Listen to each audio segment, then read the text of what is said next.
자, 안녕하세요. 단일어와 복합어에 대한 이야기를 한번 해보도록 하겠습니다. 단일어와 복합어는요, 형태소와 단어에 대해서 알게 된 그 다음인데요. 단어의 짜임에 대해서 한번 파악을 해보려고 합니다. 왜냐하면 단어가 어떻게 구성되었는지 안다면 우리가 사용하는 수많은 단어가 어떤 원리로 만들어지는지를 알게 되고요. 또 우리가 언어의 역사성을 배웠잖아요. 새로운 것들이 막 태어나면 거기에 맞는 단어를 붙여줘야 되는데 그거를 붙일 때 우리말을 어떻게 붙일 것인가도 좀 알 수 있게 되는 거죠. 그림을 보면서 한번 확인해 볼게요. 꽃, 해, 길다, 어머니 이런 그림이 있고요. 김밥, 고무신, 돌다리, 날고기 이런 단어들이 있습니다. 해답은 바로 이 아이와 이 아이를 어떻게 분리를 했어요 이 말인데요. 첫 번째 상자에서는 이건 모두 다 하나의 어근으로 된 거죠. 그래서 하나의 어근으로 된 단어들만 다 모아놓은 거고요. 두 번째 상자에서는 둘 이상의 어근이나 어근과 접사의 결합으로 만들어진 걸로 왔습니다. 자, 근데 여기 나오죠. 여러분 어근이랑 접사 조금 낯선가요? 라고 얘기를 하고 있네요. 그 전에 먼저 옆으로 가셔서요. 잠깐 퀴즈 풀고 갈게요. 다음 단어를 통해서 형태소를 나누어 보세요. 길다. 어떻게 하더라 얘들아? 길이라는 실질 형태소. 그 다음에 다라는 형식 형태소. 고무신은요. 고무랑 신인데요. 이건 둘 다 모두 다 자립이 가능하죠. 그죠? 자립 형태소와 자립 형태소로 되어 있습니다. 물론 의미가 있습니까? 라고 물어본다면 실질 형태소와 실질 형태소로 이루어지는 거죠. 계속 보도록 할게요. 단어를 만들려면 뭐가 필요한가요? 어근이랑 접사부터 먼저 확인해 볼게요. 어근은 말의 뿌리가 된다고 해서요. 단어의 실질적인 의미를 나타내는 부분을 얘기합니다. 단어의 실질적인 의미를 나타내는 부분, 반면에 접사는요. 붙는 말로 통하는데요. 단독으로 쓰이지 않고 항상 다른 어근에 또는 다른 단어에 붙어서 새로운 단어를 구성하는 성분으로 사용됩니다. 이 접사는 앞쪽에 붙으면 접두사, 뒤쪽에 붙으면 접미사 이렇게 나누는데요. 접두사와 접미사 중에서 특히 접미사가 좀 특이한 케이스라고 그랬죠. 왜요? 접미사는 뭐를 만든다고요? 얘는 품사를 변경시켜준다고요. 그래서 접미사가 조금 더 파워풀하고요. 접두사와 접미사는 새로운 단어랑 새로운 뜻을 더해준다라는 것에서는 같은 역할을 하고 있습니다. 단어를 만들려면 뭐가 필요할까요? 이렇게 물어보는 부분 조금만 보도록 할게요. 어근과 접사는 단어를 형성하는 데 필요한 구성 요소고요. 어근은 단어의 실질을 나타내주는 형태소고요. 접사는 어근의 앞이나 뒤에 붙어서 제한을 하는 것을 얘기를 합니다. 여기 표시 좀 해놓을게요. 어근은 실질적인 형태소고요. 어근, 접사, 앞뒤에 붙어서 뜻을 더하거나 형태소를 얘기를 한다는 거. 앞에서 본 단어 상자에서 몇 개의 단어를 꺼내서 한번 나누어 보겠습니다. 어머니라는 것인데요. 어머니는 이 삼음절로 된 글자가 하나의 단어가 되죠. 이런 것들을 단일어라고 얘기를 합니다. 어근이 하나인 거요. 김밥을 볼까요? 김이랑 하나인 거요. 김이랑 밥으로 나누어지네요. 김, 밥 각각의 어근이죠. 이거 단어라고 얘기를 합니다. 이런 것들은 합성어라고 얘기를 하죠. 다음 마지막으로 보시면 생, 이거는 날고기라는 뜻의 접사고요. 접사. 생것이라는 뜻으로 사용하죠. 앞쪽에 썼으니까 접두사네요. 그 다음에 고기는 고기예요. 하나를 합쳤단 말이에요. 날고기가 됐습니다. 날이라는 접사가 사용됐고요. 어근이 사용됐어요. 이런 것들은 파생어라고 이야기를 합니다. 됐죠? 오른쪽으로 갈게요. 그래서 단어의 종류를 어떻게 나눌 수 있을까요? 라고 물어본다면 방금 한 것과 똑같죠? 어근이 하나인 단일어로 나눌 수 있고요. 그 다음에 어근과 접사로 이루어진 복합어로 나눌 수 있는데 복합어는 다시 합성어와 파성어로 나누어집니다. 합성어는요. 어근이 두 개를 겹쳐진 경우를 얘기하고요. 파생어는 어근에다가 뭐가 들어가야 돼? 접사가 들어간 케이스를 얘기합니다. 다시 한 번 더 정리를 하면요. 단일어는 하나의 어근으로 되어 있고요. 복합어는 둘 이상의 어근이나 어근과 접사의 결합으로 이루어져 있어서 이런 것들을 복합어라고 하는데 합성어는 그 중에서 둘 이상의 어근으로 구성이 된 것, 파생어는 어근과 접사로 구성이 된 것을 이야기합니다. 합성어로 넘어가서 조금 더 자세하게 볼게요. 합성어는 방금 얘기한 것처럼 어근과 어근이 모여야 돼요. 어근과 어근이 모여야 됩니다. 그래서 여기 블럭이 쌓여진 것처럼 어근과 어근이 두 개가 나란히 포개진 것을 합성어라고 얘기를 하는데요. 합성어는 기준에 따라서 또다시 분류가 가능합니다. 합성어를 분류를 해보시면 기능에 따라서 분류하면 합성명사, 합성동사, 합성형용사, 합성부사. 그러니까 두 가지가 합쳐져 가지고요. 명사의 기능을 하고 있고요. 동사의 기능을 하고 있고요. 형용사의 기능을 하고요. 부사의 기능을 합니다. 우리 이거는 별로 안 봐요. 여기를 보죠. 의미관계에 따라서. 전 여기다가 포인트를 두라고 얘기를 할게요. 의미관계에 따라서 나누게 되면 어떻게 나눕니까? 어근이 대등하게 본래 뜻을 유지하네요. 대등합성어. 교과서에서 지금 다루고 있죠. 한쪽 어근이 다른 쪽 어근을 수식할 때요. 종속합성어라고 얘기를 합니다. 어근들이 완전히 하나로 뭉쳐서 보는 거, 이건 융합합성어라고 합니다.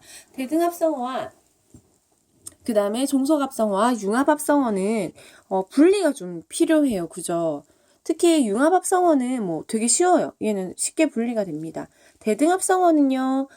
우리 수업 시간에 했던 거 기억나시죠? A와 B 이렇게 표시를 했어요. 앞부분과 뒷부분의 포인트가 똑같은 것을 이야기를 한다 그랬어요. 무게감이 똑같다고 얘기를 했고요. 더 쉽게 하려면 연결어미 고를 넣어서 말이 통하면 얘는 대등관계라고 했어요. 연결어미요. 종속은요. A보다는 B가 의미가 강해서 A가 B를 수식해요. 꾸며준다는 얘기죠. 그 중에서요. 조금 더 쉽게 보려면 연결어미 뭐를 넣어보는 거야. 연결어미인 어를 또는 아를 넣어보면 되겠죠. 어랑 아는 모음 조화에 따라서 넣어보시면 되겠습니다. 여기 나오는 융합합성어는요. A와 B가 합쳐져서요. 전혀 새로운 뜻의 C가 되는 것을 얘기를 하고요. 이거는 여러분이 보면 알기 때문에 따로 다른 것은 없습니다. 자, 여기 한번 볼게요. 손발 이렇게 얘기하죠. 오가다, 여닫다 이런 단어들이 있는데요. 뭐 이건 오, 과 뭐 이렇게 하시면 되겠네요. 손과 발 명사와 명사 어근이 대등하게 유지를 하고 있죠. 오가다는 어떻게 되나요? 얘는 제가 조금 따로 빼서 설명을 하면요. 오가다 찻집 이름인데 그죠? 여기는 오가다 용언의 어간이랑 어간이 붙었는데요. 생략되어 있는 고랑 알을 넣어주면 고아가다보다는 오고가다가 훨씬 맞죠? 그래서 얘는 뭐가 되는 거야? 대등관계가 되겠죠. 여닫다도 한번 볼게요. 여닫다는요. 열다라에다가 닫다라는 어간이 붙어있는 케이스예요. 그죠? 이렇게 어간이 붙어있는데요. 이걸 봤을 때 열고 닫다와 열어 닫다 중에 어느 게 좋아요? 열고 닫다가 더 적합하죠. 그래서 둘 다 대등관계에 들어가는 단어가 되겠습니다. 돌다리는 한번 볼게요. 돌다리, 여기 있네요. 돌로 된 다리라고 해서 다리는 다리인데 어떤 다리? 돌로 된 다리. 수식 관계 맞고요. 쇠못은 새로 된 못이라고 얘기를 해서 역시 수식 관계가 맞습니다. 이런 것들은 구분할 수가 없어요. 연결 어미가 나오려면 기본적으로 앞에가 용언의 어간이 나와야 되거든요. 우리 교과서에서 한 예 있었죠. 뛰놀다. 이런 거. 그러면 뛰어놀다. 이런 관계가 종속에 해당이 되는 거죠. 교과서에서 다시 한번 보도록 할게요. 대등관계는요. 춘추, 봄과 가을인데요. 연세라는 뜻으로 사용을 하고 있습니다. 본래의 뜻이 달라졌죠? 밤낮, 밤과 낮인데요. 늘 항상이라는 새로운 뜻으로 탄생을 하게 됐습니다. 이런 것들은 융합합성어라고 얘기를 하지요. 네, 옆쪽으로 넘어갈게요. 프린트는 10쪽입니다. 합성어는요. 형태에 따라서도 나누어지는데요. 어근끼리 변화가 있나요? 없나요? 이렇게 해서 어근끼리 결합할 때 변화가 없는 경우 이렇게 나누기도 하고요. 변화가 있는 경우 이렇게 나누기도 합니다. 마지막으로 합성어가 이렇게 마지막으로 합성어가 통사적 관계에 따라서 분류할 수 있어요. 자, 여기 파트도 우리 교과서에서 다루고 있는 파트죠. 통사적 관계는요. 우리말의 일반적인 배열의 순서에 따라 만들어지면 통사적. 우리말의 일반적인 배열 따라가 아니라 자기의 배열에 어긋나는 순서면은 비통사적 합성어. 이렇게 해서 통사와 비통사로 나눕니다. 여기 오른쪽에 보시면 통사의 뜻도 나와 있어요. 그죠? 문장과 같은 뜻인데요. 통사적 관계란 문장의 성분이 주어, 목적어, 서술어 등의 관계를 말하는 것이고요. 비통사적 합성어에 의한 합성어라고 해서 틀렸다는 말은 아니에요. 근데 문장 성분들이 일반적인 결합 형태와 다르다는 것이 틀렸다라는 말로 사용되는 것은 아닙니다. 자, 여기 한번 볼게요. 통사적 합성어와 비통사적 합성어는요. 구성 방식을 한번 볼게요. 통사는 일반적인 우리말의 형성 방법을 얘기하거든요. 명사와 명사가 붙는데 무슨 뭐 어느 게 먼저게요 뭐 이런 거 필요 없잖아요. 그죠? 그래서 명사와 명사는 마찬가지고요. 또 나오네요. 명사 수식 누가 해요? 관형사가 하죠. 당연히 관형사는 명사의 앞에 오게 됩니다. 그래서 이런 경우에는 우리말의 어미에 맞다는 거죠. 돌다리라고 얘기했을 때 돌다리 명사 들어가는 거죠. 첫사랑은요. 하나 둘 셋 넷 다섯 여섯 처음이고요. 뒤에 있는 사람을 수식해 주잖아요. 그죠? 이걸 한 단어가 되었을 때 문제가 없다는 거죠. 용언의 어간이랑 명사는요. 바로 붙을 수 없어요. 왜요? 명사 수식은 관형사가 아니까 용언의 어간이 온다면 관형사형 어미를 붙여주셔야 됩니다. 작은 형 할 때요. 작다라는 용언에 형이라는 바로 올 수 없어요. 그래서 관형사형 어미 을을 넣어준 거고요. 큰 집도 마찬가지예요. 크다라는 뜻의 집이라는 명사가 있지만 바로 붙을 수는 없어요. 왜냐하면 크다는 용언이니까요. 그래서 관형사형 어미 니은을 넣어줍니다. 마실 거리에서도요. 마시다라는 말에 거리라는 명사가 붙었지만 리을인 관형격 조사가 관형사형 어미가 붙어서 이 아이들의 수식관계를 완성을 시켜주죠. 용언의 어간에 아어가 오르고 용언이 들어가는 케이스가 많았는데요. 우리가 이거를 보고 종성어민지 그 다음에 대등어민지 보는 연결어미가 바로 이거예요. 그래서 용언의 어간과 용언의 어간 사이에 비치가 되고요. 돌아가다 이렇게 나누어질 때요. 용언의 어간, 그리고 이거. 이렇게 나누어진다는 거죠. 비통사적 합성어를 보도록 할게요. 용언의 어간에 명사가 붙는 케이스예요. 용언의 어간에 명사가 붙었어요. 이렇게 될 수 있어요? 없습니다. 왜요? 명사 수식은 누가 하는데? 관형사가 하는데 관형사가 쏠랑 빠져버렸잖아요. 그죠? 그럴 경우에는 일반적인 어순이랑 맞지 않기 때문에 비통사적 합성어라고 얘기를 하는 거죠. 먹거리도 마찬가지예요. 먹다라는 용언의 어간에 거리라는 명사가 바로 붙었어요. 이렇게 할 수 없어요. 뭐가 붙어야 되는데 먹을거리라는 관형사가 들어와야 되는데 얘를 생략해버렸어요. 틀린 말은 아니지만 우리말의 어순에 맞지 않기 때문에 비통사적 합성어라고 합니다. 용언의 어간에 용언의 어간이 붙는 경우를 얘기를 하는데요. 굶주리다 얘기했죠. 굶다, 줄이다 이렇게 어간끼리 붙는 경우, 열다, 닫다 어간끼리 바로 붙는 경우를 얘기를 하는데요. 어간끼리 바로 붙으면 안 돼요. 연결어미 있어야 되거든요. 굶고 줄이다 또는 열고 닫다. 근데 걔들을 생략을 하고 있어서 비통사적 합성어가 되겠습니다. 부사어에 명사가 붙는 케이스도 역시 안 된대요. 왜냐면 명사 수식은 관형사가 하잖아요. 그죠? 여기 보시면 부슬비라는 거 있어요. 그죠?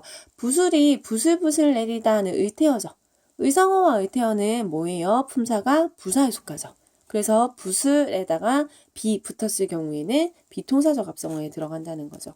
헐떡헐떡 한다라는 거, 숨을 헐떡이는 의태어를 얘기를 하기 때문에요. 이 아이도 부사가 되겠죠. 부사. 그래서 고개가 들어갔을 때 고개라는 명사가 들어갔을 때 우리말의 구조에는 맞지 않기 때문에 비통사적 합성어라고 얘기를 합니다. 됐죠? 옆에 보시면요. 잠깐 퀴즈 있네요. 다음 중 합성어를 모두 고르라고 얘기를 합니다. 합성어요. 뭔데요? 먹이. 먹이 한번 볼까? 이거는 뭐예요? 먹이는 먹다에다가 이 명사 파생 접사가 붙은 케이스거든요. 그럼 얘는 뭐가 돼요? 파생어가 되겠네. 자, 제가 파생어는 세모로 하고요. 합성어는 동그라미로 할게요. 물걸레네요. 물걸레. 물에다가 걸레가 붙었습니다. 오케이. 합성어 되겠습니다. 소리는 어때요? 소리는 단일어가 되겠네요. 소나무는요. 소나무는 우리 이거 탈락할 때 배웠었던 거 기억났으면 좋겠다. 솔 더하기 뭐예요? 나무죠. 나무. 어근이랑 어근이 붙었네요. 예, 합성어 맞습니다. 풋과일 볼까요? 풋과일. 풋에다가 과일. 자, 얘는 명사인데요. 이 아이는 뭔가요? 얘는 접두사예요. 그죠? 설익은이라는 뜻의 접두사예요. 접두사가 났으면 얘는 파생어네요. 여기까지 보시면 합성어가 끝이 났습니다.